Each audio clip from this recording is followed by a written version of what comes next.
কোনো এক গ্রাম, যে গ্রামে রাত 12টার পরে কেউ একা যেতে পারেনি। লোকমুখে শোনা গেছে যে ওই গ্রামে রাত 12টার পর যে একা গিয়েছে সে আর কখনো ফিরে আসেনি। হ্যালো বন্ধুরা, সবাই কেমন আছেন? সবাইকে হ্যাপি হোলি শুভেচ্ছা জানাচ্ছি।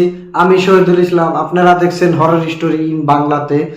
তো আজকে যে গল্পটা বলতে যাচ্ছি, যদি একা থেকে থাকেন তাহলে শুনবেন না প্লিজ, অন্য মানুষের সঙ্গে আরো যোগাযোগ করে দেখবেন, কারণ এই গল্পটা একা দেখতে পারবেন না, আমি চ্যালেঞ্জ করে বলতে পারছি। আর হ্যাঁ, অবশ্যই এই ভিডিওটা রাত 12টার পর কেউ দেখবেন না, কারণ দেখলে আপনার রিস্কে দেখবেন, আমি এর জন্য দায়ী না। আজকের ভিডিওটা খুবই ভয়াত্মক হতে যাচ্ছে, কানে হেডফোন লাগিয়ে দেন। আর হ্যাঁ, ভিডিওটা যদি দুর্বল হার্টদের মানুষের কাছে গিয়ে থাকে তারা এখনই ভিডিওটা স্কিপ করে চলে যেতে পারেন, কারণ এই ভিডিওতে আসে শুধু আজকে হরর স্টোরি। তো ভিডিওটা সবাই শেষ পর্যন্ত দেখবেন, আর যাদের হার্ট দুর্বল তারা এখানে স্কিপ করে চলে যেতে পারে। এমন এক গ্রামের কথা, যে গ্রামে রাত 12টার পর আজ পর্যন্ত কেউ একা যেতে পারেনি।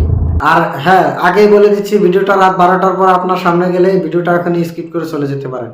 তো ওই ভুতুরে গ্রামের পাশেই একটা গ্রাম ছিল, ওই গ্রামে একটা ছেলে ছিল খুব সাহসিয়াল। তো ওই ছেলেটা একদিন সবার সঙ্গে জিদ ধরলো যে আমি এই গ্রামে রাত 12টার পর একাই যাব। তো সবাই বললো না, তুই এই গ্রামে একা যেতে পারবি না, কারণ ওই গ্রামে যে গিয়েছে আজ পর্যন্ত সে ঘুরে আসেনি। তো ছেলেটা বলছে যে না, আমি ওই গ্রামে গিয়ে একা ঘুরে আসবো। তো তোমরা যদি না যেতে পারো আমি একাই যাব, তোমরা কাল পর্যন্ত দেখতে থাকো। পরের দিন যখন রাত 12টা বাজলো, তো তখন ছেলেটা ওই গ্রামের দিকে চলতে লাগলো।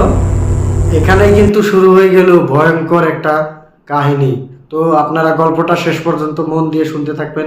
আর হ্যাঁ, আমি আগেই বলে দিচ্ছি, দুর্বল হার্টদের মানুষদের জন্য এই ভিডিও না। যদি দুর্বল হার্ট হয়ে থাকে ভিডিওটা এখানেই স্কিপ করে চলে যেতে পারেন। তো ভিডিওটি শেষ পর্যন্ত দেখুন এবং গল্পটা শুনতে থাকুন। তো পরে যখন ওই গ্রামের যখন কাছাকাছি গেল, কেমন যেন একটা হালকা আকস্মিক বাসা তার শরীরে এলো। এই ধরনের অল্প ঠান্ডা গরম এরকম একটা বাসা। তো তখন ধীরে ধীরে ওই ছেলেটি যখন এগোতে লাগলো ওই গ্রামের, যখন প্রথমে পাটা দিল, চারদিকে গাছ গছনি যত ছিল বাতাসে উড়ে উড়ে যেগুলো গাছগুলো ক্ষয়ে ওই ছেলেটার উপরে পড়লো।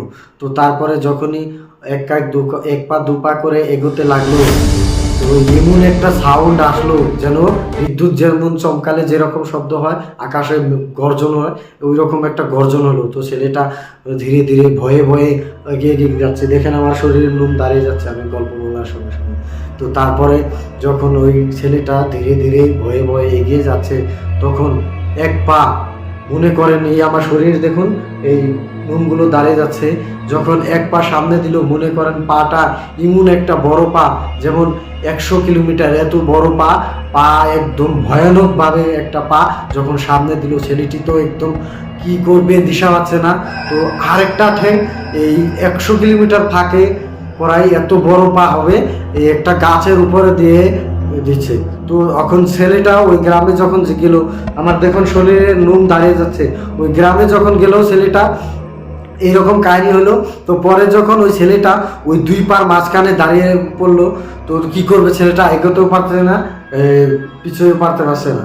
তো পরে যখন ছেলেটা ধীরে ধীরে ধীরে ধীরে উপর দিকে এলো এইভাবে, তো দেখে আকাশের সমান একটা মাথা, আর শরীরটা কেমন কাটা কাটা, ওরা শরীর রক্তে ভেজা, ওই সাদা কাপড়ে মেলানো। যখন ওই ছেলেটা উপরের দিকে তাকিয়ে ওই শরীরটা দেখলো আর মাথাটা দেখলো, এমন এত বড় আস্ত বড় মাথা, আকাশের সমান মাথা। তো দেখে এই মাটিতে বাগড়ে পড়ে গেল, ছেলেটা সেন্সলেস হয়ে গেল। তো তারপরে ওই পা দুটো নামিয়ে ছেলেটাকে ধীরে ধীরে টেনে নিয়ে গেল। একদিন সকালে যখন লোকটাকে খুঁজতে পাশের গ্রামের মানুষ গেল, তো তখন দেখে যে গিয়ে লোকটার একখানে চপ্পল পরে আছে আর একখানে কাপড় পরে আছে, কিন্তু আজ পর্যন্ত ওই ছেলেটার খবর হয়নি। তো আপনি কি পারবেন ওই গ্রামে রাত 12টার পর একা যেতে? তো যদি যেতে পারেন তাহলে ভিডিওটিতে অবশ্যই কমেন্ট করে জানাবেন। এবং হ্যাঁ, রাত 12টার পর এই ভিডিওটা কে দেখছেন অবশ্যই কমেন্ট করে জানাবেন। গল্পটা কেমন লাগলো লাইক দিবেন যদি ভালো লেগে থাকে, আর গল্পটা কেমন লাগলে কমেন্ট করে জানাবেন। ভিডিওটি শেষ পর্যন্ত দেখার জন্য আপনাদেরকে অনেক অনেক ধন্যবাদ।